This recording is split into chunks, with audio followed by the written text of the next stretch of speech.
Hi friends, welcome to daily current affairs.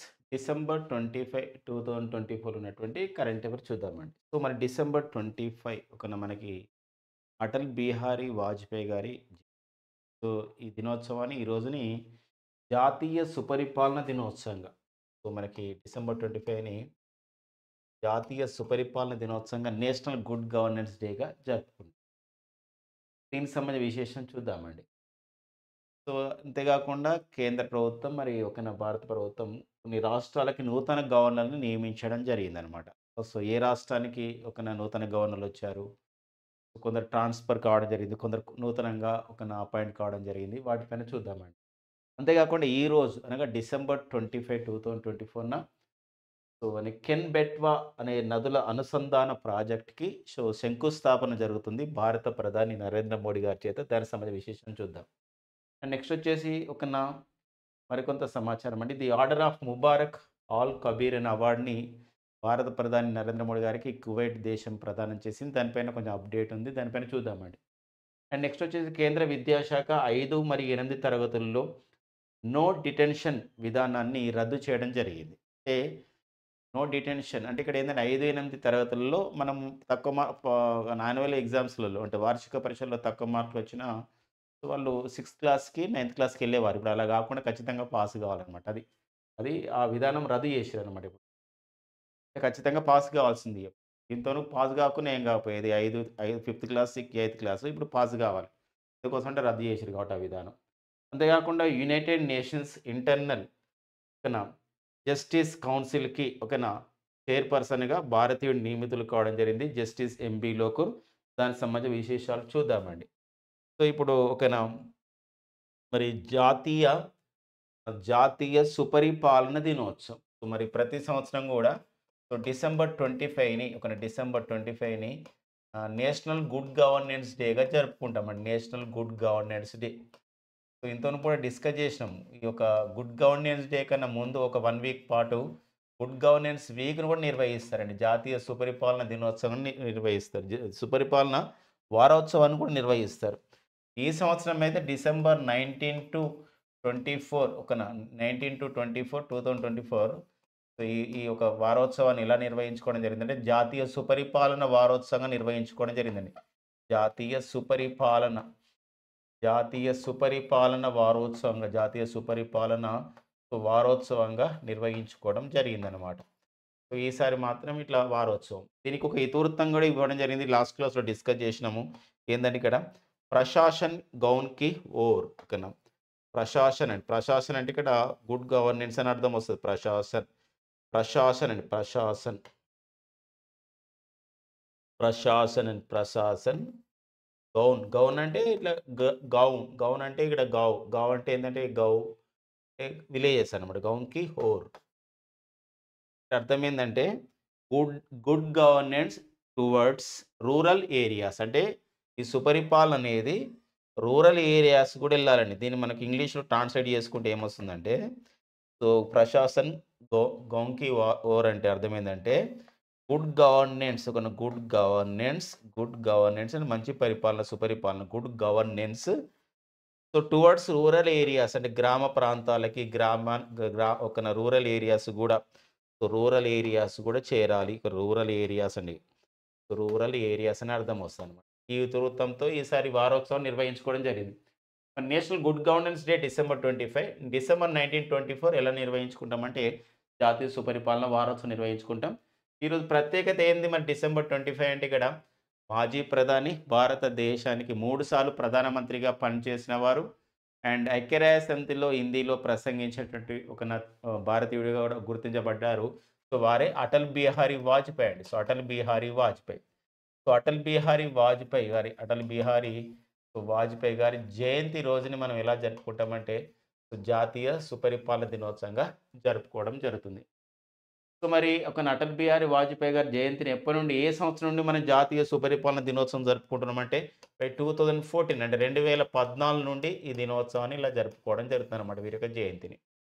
So, అంతేకాకుండా అటల్ బిహారీ వాజ్పేయి గారు so, మనకి 2015 సంవత్సరంలో వీరికి ఆహ్, అప్పటి రాష్ట్రపతి ప్రణబ్ ముఖర్జీ చేతుల మీదుగా సో, మనకి భారతరత్న అవార్డ్ కూడా అందుకోవడం జరిగింది 2015లో. సో, అటల్ బిహారీ వాజ్పేయి గారు ఏ సంవత్సరంలో భారతరత్న అందుకున్నారు అని చెప్పేసి అంటే 2015లో అందుకున్నారు. ఎవరి చేతుల మీదుగా అందుకున్నారంటే 2014లో ప్రకటించారు. 2015లో ప్రదానం చేశారు. ఎవరి చేతుల మీదుగా అంటే అప్పటి రాష్ట్రపతి ప్రణబ్ ముఖర్జీ చేతుల మీదుగా వీరు అందుకోవడం జరిగిందనమాట. ఇది వీరి యొక్క నేపథ్యం. ఓకేనండి. డిసెంబర్ 20 ఇంకా దినోత్సవాలు అయిపోయిన తర్వాత మరొక అంశం అండి ఇది మనకి రాష్ట్రాలు నూతన గవర్నర్‌లు కొందరికి అపాయింట్‌మెంట్ చేయడం జరిగింది కొన్ని రాష్ట్రాలకి. సో, మణిపూర్ రాష్ట్రానికి గవర్నర్‌గా లక్ష్మణ ప్రసాద్ ఆచార్య ఉండేవారు. మరి లక్ష్మణ ప్రసాద్ ఆచార్య స్థానంలో మరి మణిపూర్‌లో ఫ్రెండ్స్ మనందరికీ తెలుసు ఈ మధ్య కాలంలో అక్కడ మైతే కుకీల సంబంధించినటువంటి పోరాటం జరుగుతుంది. సో, కొంచెం అల్లకల్లోల పరిస్థితులు కూడా వచ్చినాయి. అలాంటి క్రమంలో మరి ఇప్పుడు మణిపూర్‌కి నూతన గవర్నర్‌గా అజయ్ కుమార్ భల్లా అండి. వీరెవరంటే వీరు కేంద్ర హోంశాఖ మాజీ కార్యదర్శి అజయ్ కుమార్ భల్లా. సో, మరి వీరు ఒక 5 ఇయర్స్ పాటు కూడా కేంద్ర హోంశాఖ కార్యదర్శిగా పనిచేయడం జరిగింది అజయ్ కుమార్ భల్లా.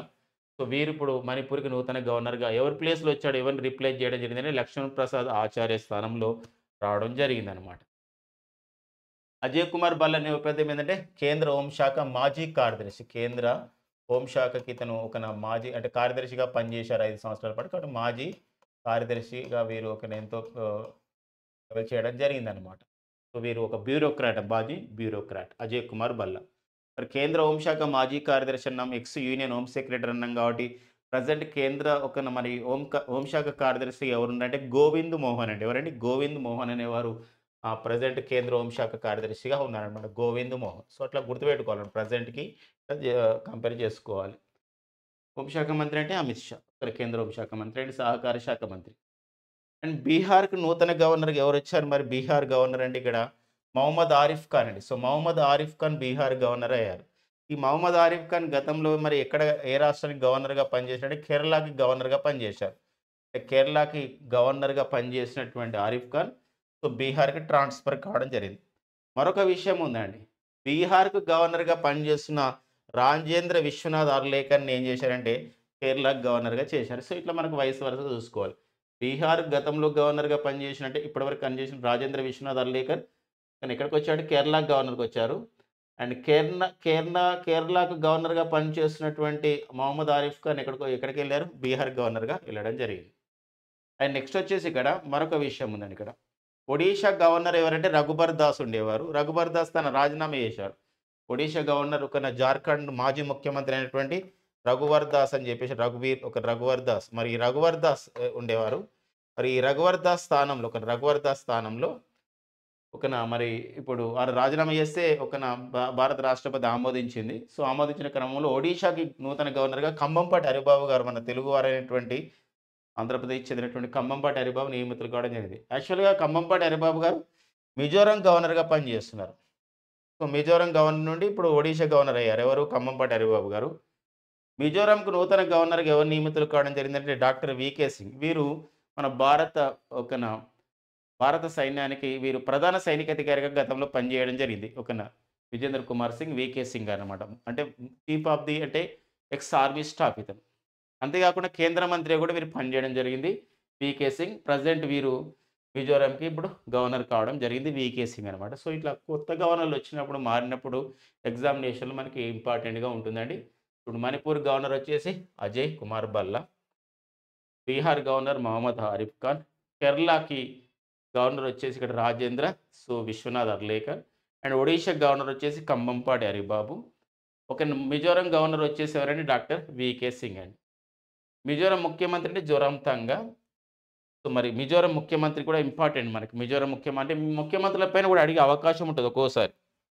ఇప్పుడు మనకి ముఖ్యమంత్రుల పైన ఇప్పుడు మణిపూర్ ముఖ్యమంత్రి ఉన్నారనుకోండి బిరేన్ సింగ్ అండి.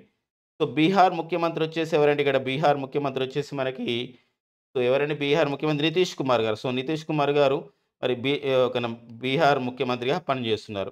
అదేవిధంగా మనం చూసినట్లయితే ఇక్కడ అదేవిధంగా మనకి కేరళ ముఖ్యమంత్రి వచ్చేసి మనకి పినరయ్ విజయన్ అనేవారు కేరళకు ముఖ్యమంత్రిగా ఉన్నారు.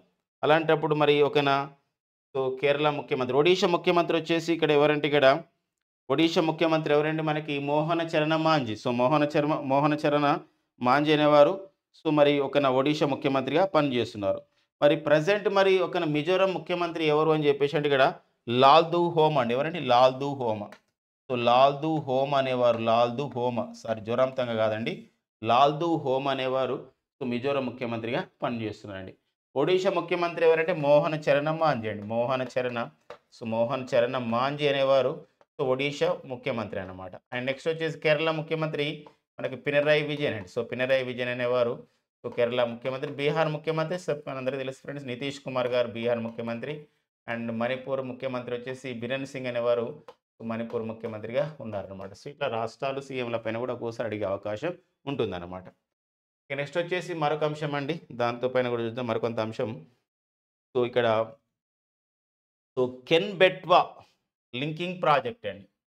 కేబీఎల్పి అని చెప్పేసి అంటామండి. కెన్ నది అండ్ బెట్వా అనే నదులు ఉంటాయి అన్నమాట. ఈ నదులని అనుసంధానం చేస్తున్నారు. నదుల అనుసంధాన ప్రాజెక్ట్ అనమాట. Linking project. ఈ అనుసంధాన ప్రాజెక్టు కొన్ని దశాబ్దాల నుండి ఇది మాట్లాడుతూ ఉన్నారు. జరుగుతుందని చెప్పేసి అంటే దానిపైన డిస్కస్ చేస్తున్నారు వివిధ విషయాలపైన. ఎందుకోసం అంటే కొంచెం దీని నదుల అనుసంధానం చేసే విషయంలో ఒక టైగర్ రిజర్వ్ కూడా ఉందన్నమాట. ఈ క్రమంలో కొంత టైగర్ రిజర్వ్ కూడా ఎఫెక్ట్ అయ్యే అవకాశం ఉంది. పన్నా టైగర్ రిజర్వ్ అనేది మన మధ్యప్రదేశ్లో. ఆ నేపథ్యంలో సో ఫైనల్గా ఆలోచించారనమాట. ఈరోజు శంకుస్థాపన చేశారు. దానిపైన కొన్ని నిర్ణయాలు తీసుకొని డిసెంబర్ 25, 2024 శంకుస్థాపన చేస్తున్నారు. ఖజురహో అనే ప్రాంతంలో శంకుస్థాపన చేస్తున్నారు. ఈ కెన్ బెట్వా లింకింగ్ ప్రాజెక్ట్ కేబీఎల్పి అంటారండి. కెన్ బెట్వా లింకింగ్ ప్రాజెక్ట్ శంకుస్థాపన జరుగుతుంది. భారత ప్రధాని నరేంద్ర మోడీ గారి చేత శంకుస్థాపన జరుగుతుంది. మరి కెన్ బెట్వా నదుల ప్రాజెక్ట్ అనేది ఏ రెండు రాష్ట్రాలకు సంబంధించింది అంటే మధ్యప్రదేశ్ అండ్ ఉత్తరప్రదేశ్ రాష్ట్రాలకు సంబంధించింది. ఓకేనండి, మధ్యప్రదేశ్ ఉత్తరప్రదేశ్ రాష్ట్రాలకు సంబంధించింది. సో ఈ కెన్ బెట్వా నదుల అనుసంధాన ప్రాజెక్టు. మరి ఈ యొక్క కెన్ బెట్వా విషయంలో మనం చూసినట్లయితే కెన్ నదిలోని వాటర్ని బెట్వా నదిలోకి కలపాలన్నమాట. కెన్ నదిలోని వాటర్ని అంటే కెన్ అనే నది నుండి ఈ నది వాటర్ని ఏం చేయాలంటే బెట్వా నదిలోకి కలపాలన్నమాట. కలపడానికి ఏం చేస్తారంటే 221 కిలోమీటర్ల ఒక కాలువలు ఏం చేస్తే నిర్మిస్తారనమాట. ఇందులో కొంచెం అవి అంటే కొండలు కూడా గుట్టలు కూడా వచ్చినాయి. అందులో ఒక 2 కిలోమీటర్ల సొరంగంతోని ఒక 2 కిలోమీటర్ల సొరంగం 2 కిలోమీటర్ల సొరంగంతో కలుపుకొని మొత్తం కూడా 221 కిలోమీటర్ల పొడవైన కాలువను నిర్మిస్తున్న విషయం అనమాట. దీనికి ఎంత కేటాయించారు నిధులంటే ఇప్పుడైతే ఇప్పుడు అంచనా ఎంత వేస్తున్నారంటే 44,605 కోట్లుగా సో అంచనా వేస్తున్నారు. సో మరి 8 సంవత్సరాల్లో పూర్తి కావాలని చెప్పేసి టార్గెట్ పెట్టుకున్నారు ఈ కెన్ బెట్వా నదుల అనుసంధానమైనటువంటి ప్రాజెక్టును.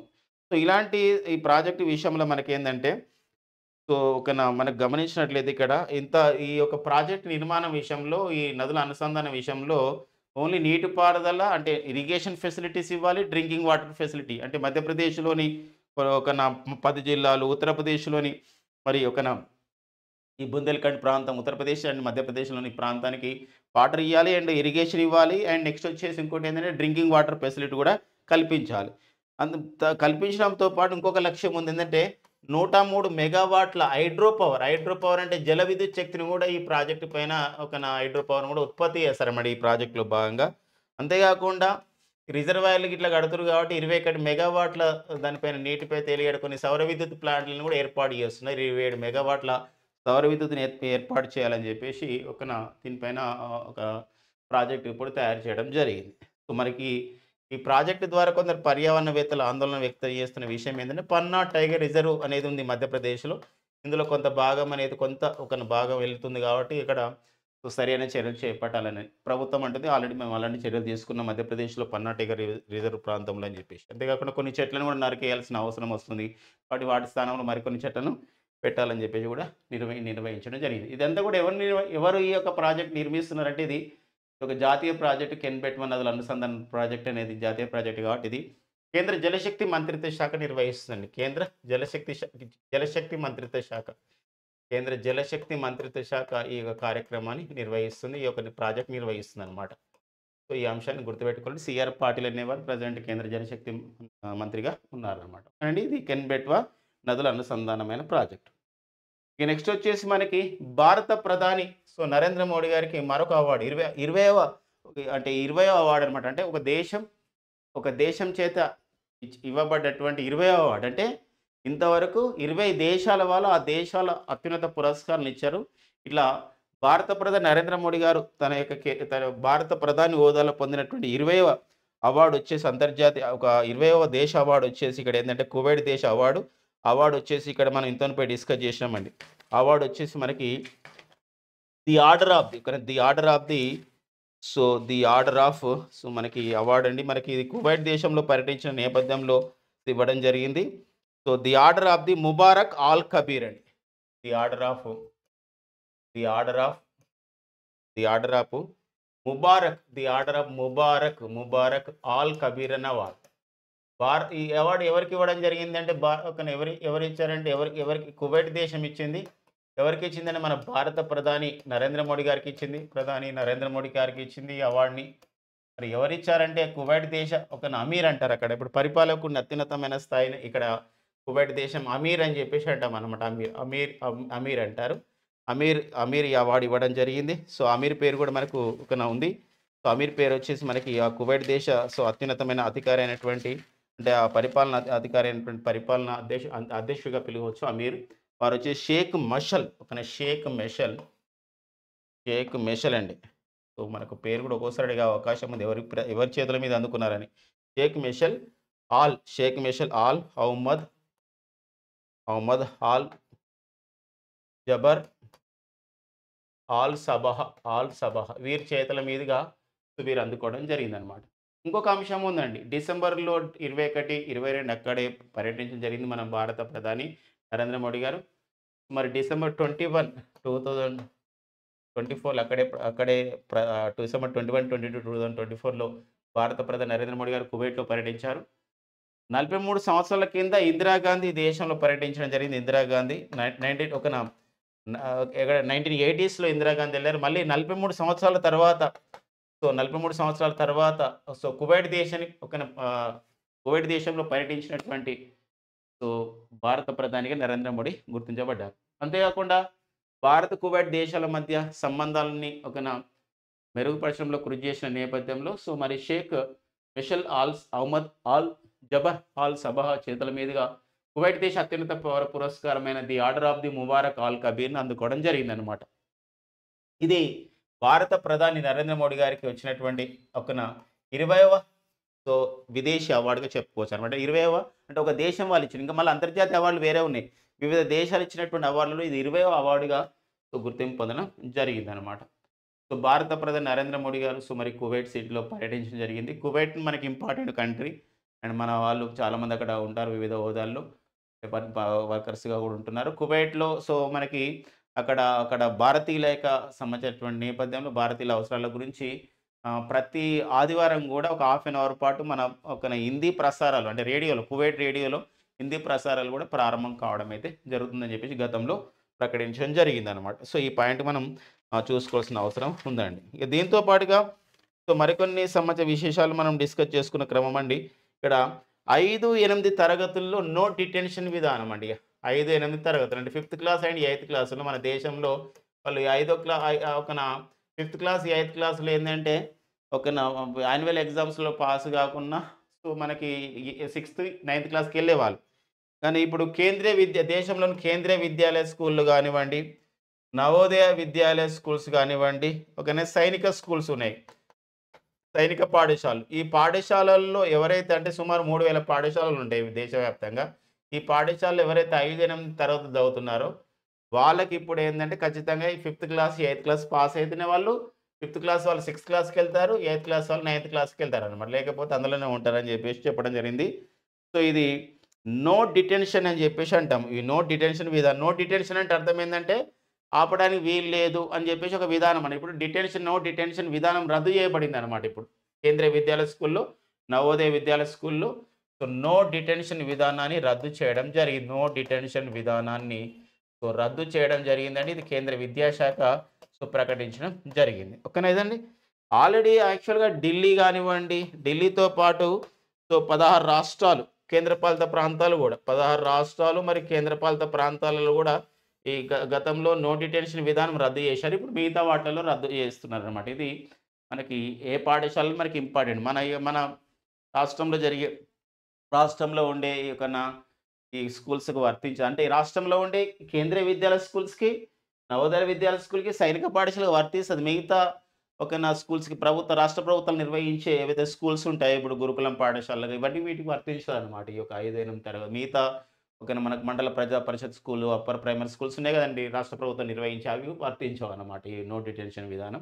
సో, మిగతా వాటికి వర్తిస్తుందని జెప్పేసి కేంద్ర విద్యాశాఖ చెప్పడం జరిగింది. దీనికి అనుగుణంగా జాతీయ విద్యా విధానంలో గూడా జాతీయ విద్యా విధానం 2020లో గూడా మార్పులు తేబోతుర్రనమాట. సో, ఈ ప్రెజెంట్ అయితే కేంద్ర విద్యాశాఖ మంత్రి వచ్చేసి ధర్మేంద్ర ప్రధాన్ గారు కేంద్ర విద్యాశాఖ మంత్రిగా పని చేస్తున్నారన్నమాట. సో, ఆ పాయింట్స్‌ని మనం గుర్తుపెట్టుకోవాల్సిన అవసరం ఉందండి. ఎగ్జామినేషన్ పాయింట్ ఆఫ్‌లో అడగడానికి అవకాశం ఉన్నటువంటి అంశం ఇగ. ఇక నెక్స్ట్ వచ్చేసి మరికొన్ని కరెంట్ అఫైర్స్ మనకున్నాయండి ఇక్కడ. ఉత్తరాఖండ్ హైకోర్ట్‌కి చీఫ్ జస్టిస్‌గా ఒక్కోసారి మన రాష్ట్రాలే కాదు, వేరే రాష్ట్రాలకు సంబంధించినటువంటి హైకోర్ట్‌ల ప్రధాన న్యాయమూర్తులను కూడా అడుగుతున్నాడు. సో, ఉత్తరాఖండ్ రాష్ట్ర హైకోర్ట్‌కి సో, మనకి నూతన ప్రధాన న్యాయమూర్తిగా చీఫ్ జస్టిస్‌గా సీజే అంటే చీఫ్ జస్టిస్‌గా జస్టిస్ జి. నరేందర్ గారు అంటే కర్ణాటకకు చెందినవారు. వీళ్ళు ఆంధ్రప్రదేశ్‌లో న్యాయమూర్తిగా పనిచేస్తున్నారు వీరు. Justice G. నరేందర్ గారు నియమితులు కావడం జరిగిందనమాట. సో, ఇది కొంచెం మనకి వార్తల్లో అంశంగా మనం గుర్తుపెట్టుకోవాల్సిన అవసరం అనేది ఉంటుందన్నమాట. ఓకేనండి. ఇక దీంతో పాటుగా మరికొంత మనం డిస్కస్ చేసుకోవడం జరిగింది గత క్లాసెస్‌లోనే. సో, మాక్సిమం మనం ఈరోజు అంటే డిసెంబర్ 25లో ఉన్నటువంటి సో, మరికొన్ని అంశాలు ఏమున్నాయో చూద్దామండి. వాటిపైన కూడా డిస్కస్ చేద్దాం. డిసెంబర్ 25 ఓకేనా. డిసెంబర్ 25లో సో, మనకు ఒకన యునైటెడ్ నేషన్స్ ఓకేనా జస్టిస్ కౌన్సిల్ అని చెప్పేసి అంటామండి. United nations internal justice council అంటాము. యుఎన్ఐజేసి దీనికి చైర్పర్సన్‌గా ఎవరు నియమితులు కావడం జరిగిందంటే తొలిసారిగా మన భారతీయుడు నియమితులు కావడం జరిగింది. అతనే జస్టిస్ ఎంబీ లోకర్ అండి. అదొక ఇంపార్టెంట్ అండి. మరి యునైటెడ్ నేషన్ ఇది ఐక్యరాజ్య సమితిలో అనుబంధంగా కొనసాగుతా ఉంటది. యునైటెడ్ నేషన్స్ ఓకేనా. ఇంటర్నల్ అంటారు. ఇంటర్నల్ జస్టిస్ కౌన్సిల్ అంటారండి. ఓకేనా. యునైటెడ్ నేషన్స్ దీన్ని ఇంగ్లీష్‌లో కూడా రాసుకుందాం ఇట్లా. United nations internal United nations internal అంటే అంతర్గత అని అర్థం వస్తది. జస్టిస్ అంటే న్యాయం. ఒక కౌన్సిల్ అనమాట. అంటే మండలి. న్యాయపరమైన విశేషాలపైన చర్చ జరుగుతా ఉంటది. మరి దీనికి చైర్మన్‌గా ఎవరు నియమితులు కావడం జరిగింది? తొలిసారిగా ఒక విదేశీయుడు, తొలిసారిగా ఒక భారతీయుడు నియమితులు కావడం జరిగింది. అతనే మనకి జస్టిస్ మదన్ బి లోకర్ అని. లోకర్. జస్టిస్ మదన్ బి లోకర్ అనేవారు. సో, వీరు నియమితులు కావడం జరిగింది. వీరు మరి 2028 నవంబర్ 12 వరకు వీరు ఈ పదవిలో కొనసాగడం జరుగుతుందన్నమాట. సో, మరి ఒక ఇంపార్టెంట్ పర్సన్ అండి. So, justice Madan B Lokur united nation internal justice కౌన్సిల్‌కి చైర్పర్సన్‌గా కావడం జరిగింది. సో, ఇది మనం గత క్లాస్‌లో కూడా డిస్కస్ చేసినాం. ఐక్యరాజ్య సమితిలో మరి అంతర్గత మండలి అని చెప్పేసి అంటాం న్యాయ మండలి విషయంలో. దీంతో పాటు ఐక్యరాజ్య సమితిలో మనకు భారత శాశ్వత ప్రతినిధిగా ఎవరు పనిచేస్తున్నారు అంటే పర్వతిని నరీష్ గారు పనిచేస్తున్నారని మనం ప్రీవియస్ క్లాసెస్‌లో కూడా డిస్కస్ చేసుకోవడం జరిగిందండి. ఇవన్నీ మనకు డిసెంబర్ 25, 2024 ఉన్న current affairs. Thank you friends. All the best.